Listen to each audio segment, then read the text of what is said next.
NTV జర్నలిస్టుల అక్రమ అరెస్టులను AP మాజీ ముఖ్యమంత్రి వైసీపీ అధినేత వైఎస్ జగన్మోహన్ రెడ్డి తీవ్రంగా తప్పుబట్టారు. మీడియా స్వేచ్ఛపై దాడిగా అభివర్ణించారు. అర్ధరాత్రి జర్నలిస్టుల ఇళ్లలోకి చొరబడి తలుపులు పగలగొట్టి అక్రమంగా అరెస్ట్ చేయడాన్ని నిరసించారు. పండుగ వేళ పోలీసులు వ్యవహరించిన తీరు ఎంతమాత్రం సరైంది కాదని జగన్ అభిప్రాయపడ్డారు. ఎలాంటి నోటీసులు ఇవ్వకుండా న్యాయపరమైన ప్రక్రియ పాటించకుండా చర్యలకు దిగడం ప్రభుత్వ అణచివేత ధోరణికి అద్దం పడుతుందన్నారు.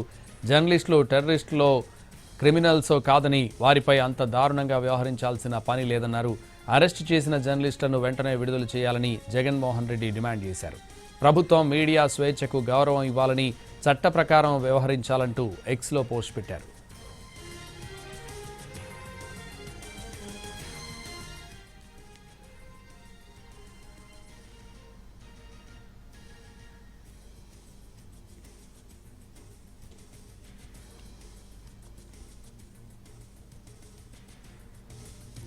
ఎన్టీవీ జర్నలిస్టుల అక్రమ అరెస్టులను ఏపీ మాజీ ముఖ్యమంత్రి వైసీపీ అధినేత వైఎస్ జగన్మోహన్ రెడ్డి తీవ్రంగా తప్పుబట్టారు.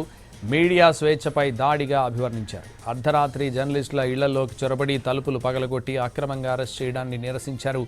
పండగ వేళ పోలీసులు వ్యవహరించిన తీరు ఎంతమాత్రం సరైంది కాదని జగన్ అభిప్రాయపడ్డారు. ఎలాంటి నోటీసులు ఇవ్వకుండా న్యాయపరమైన ప్రక్రియ పాటించకుండా చర్యలకు దిగడం ప్రభుత్వ అణచివేత ధోరణికి అద్దం పడుతుందన్నారు. జర్నలిస్టులు టెర్రరిస్టులో క్రిమినల్సో కాదని వారిపై అంత దారుణంగా వ్యవహరించాల్సిన పని లేదన్నారు. అరెస్టు చేసిన జర్నలిస్టులను వెంటనే విడుదల చేయాలని జగన్మోహన్ రెడ్డి డిమాండ్ చేశారు. ప్రభుత్వం మీడియా స్వేచ్ఛకు గౌరవం ఇవ్వాలని, చట్ట ప్రకారం వ్యవహరించాలంటూ ఎక్స్లో పోస్ట్ పెట్టారు.